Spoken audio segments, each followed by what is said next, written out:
मैंने तुमसे सीखा प्रिय, पथरीली राह पर चलना, मुश्किल समय में भी खुशी के पल चुराना, खुद खुश रहना और दूसरों को हंसाना, जीवन की सच्चाइयों को हंसकर समझना। यह कहकर के कबूतरी ने जोरदार ठहाका लगाया और गुफा से बाहर निकल गई। कबूतर पीछे से जोर से चिल्लाया, अकेले ज़्यादा दूर मत जाना, आसपास ही एक चक्कर मार कर लौट आना। यह कहकर के कबूतर चुप हो गया, परंतु एकटक वह बाहर की तरफ देखने लगा। चिंता की रेखाएं उसके चेहरे पर साफ साफ झलक रही थीं। कबूतरी ने पंख फैलाया और दूर उड़ गई। वहीं पास के गांव में एक व्याध रहता था। वह आसपास शिकार करता और अपनी जीविका को चलाता था। उस दिन वह शिकार पकड़ने के लिए जंगल की तरफ चल दिया था। उसने जाल को पेड़ में फंसाया और अपने छिप करके बैठ गया। नीचे कुछ ज़मीन पर उसने दाने बिखेर दिए। कबूतरी ने जैसे ही दानों को देखा, उसके मन में लालच आया और वह उड़ना रोक कर नीचे उतर गई। और जैसे ही वह नीचे उतरी तो जाल का एक कोना उसके पंख से लगा और वह जाल उसके ऊपर गिर गया। कबूतरी जाल में फंस गई। व्याध कबूतरी को लेकर के चल दिया। वह लेकर जैसे ही चला, अचानक जोर की हवा बहने लगी और छम छम छम छम बारिश होने लगी। अब व्याध को छिपने के लिए कोई जगह नहीं मिल रही थी। वह भागते भागते एक गुफा के सामने रुका और उसने जोर से आवाज़ लगाया, यहाँ जो भी रहता है मैं उसकी शरण में आया हूँ। इस समय जो मेरी सहायता करेगा मैं उसका आजन्म ऋणी रहूँगा। यह कह करके वह उसी गुफा में अंदर घुस गया।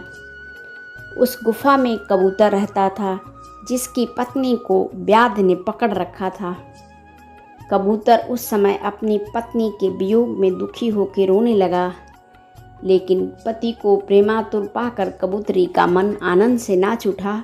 उसने मन ही मन सोचा, मेरे अहोभाग्य, जो मुझे ऐसा पति मिला जो मुझे बहुत प्रेम करता है। अब मुझे ईश्वर मौत भी आ जाए तो मुझे कोई चिंता नहीं है, मेरा जीवन सफल हो गया। यह विचार कर वह पति से बोली, पतिदेव, मैं तुम्हारे सामने हूँ। इस व्याध ने मुझे बांध लिया है। यह मेरे पुराने कर्मों का फल है। हम अपने कर्म फल से ही दुख भोगते हैं। मेरे बंधन का चिंता छोड़ करके तुम इस समय इस शरणागत अतिथि की सेवा करो। शायद हम लोगों का साथ इतना ही है। हो सकता है ऊपर वाले की यही मर्जी हो कि हम लोग साथ बस इतने दिन तक ही रहें। जो भी हो, इस अतिथि की आप मन लगा के सेवा कीजिए। जो जीव अतिथि की सत्कार नहीं करता, उसके सब पुण्य पाप में बदल जाते हैं। अतिथि का सत्कार करना हमारा परम कर्तव्य है। पत्नी की बात सुन करके कबूतर बहेलिया से बोला, आप चिंता न करें, इस घर में आपको पूरा स्थान मिलेगा।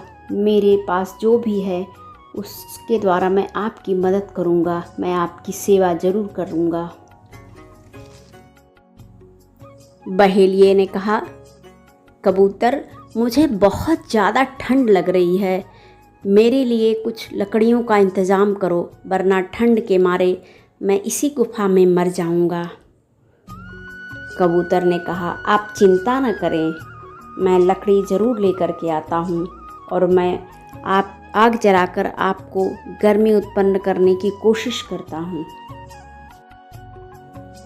अब उस भयंकर बारिश में बेचारा कबूतर बाहर निकल गया और लकड़ियों की तलाश करने लगा। वो यहाँ वहाँ से कुछ लकड़ियाँ इकट्ठा कर लेता है और वापस अपनी गुफा में लेकर आता है। उसने कुछ भींगी कुछ सूखी लकड़ियों को इकट्ठा किया और आग जलाया। आग जलते ही गुफा में हल्की सी गर्माहट हुई। ब्याध को बड़ा ही अच्छा लगा और उसको नींद आ गई। ब्याध गर्माहट पाकर के सो गया। परंतु कबूतर को अब चिंता सताने लगी कि अब मैं इस अतिथि को भोजन क्या कराऊंगा। मेरे गुफा में तो अन्न का एक भी दाना नहीं है। वह कभी बाहर झांक के देखता, कभी गुफा के अंदर आता, क्योंकि वह देख रहा था कि यदि बारिश थम जाए तो मैं अपने पड़ोसियों से कुछ अनाज के दाने ला करके इस ब्याध का पेट भर सकूं। लेकिन बारिश थी कि थमने का नाम ही नहीं ले रही थी। इतने में ब्याध उठ के बैठ गया और उसने कबूतर से कहा, मुझे बहुत ज़ोरों की भूख लगी है, मुझे कुछ खाने का इंतज़ाम करो। कबूतर सोचने लगा, अब मैं क्या करूं? अतिथि यदि मेरे घर से भूखा चला जाएगा तो मेरे को बहुत पाप लगेगा। यह सोच करके कबूतर उस आग में कूद पड़ा और वह जलने लगा।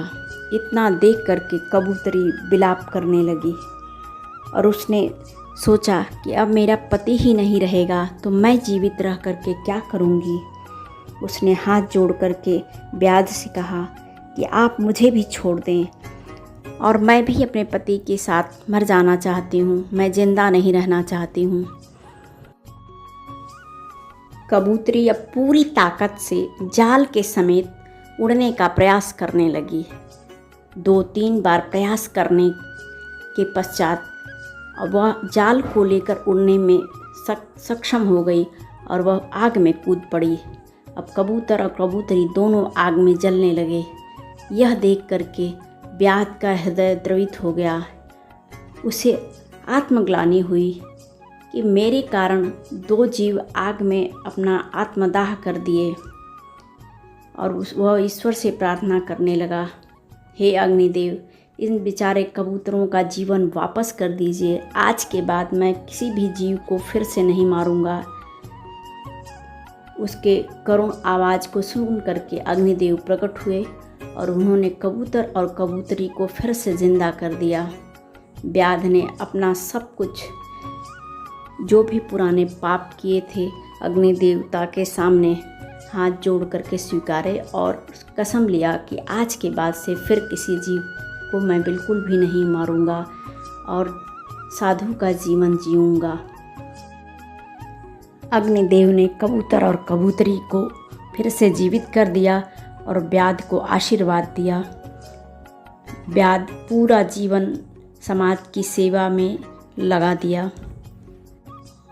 तुझ बिन जीना ना सजनी, मैनू तुझ बिन जीना ना सजनी, मैं भी जीना ना सजना, हो तुझ बिन जीना ना सजना। तो देखा है आपने, प्यार में कितनी ताकत होती है। प्यार के सामने ईश्वर को भी झुकना पड़ता है। कबूतरी ने कैसे अपने पति की जान बचा ली।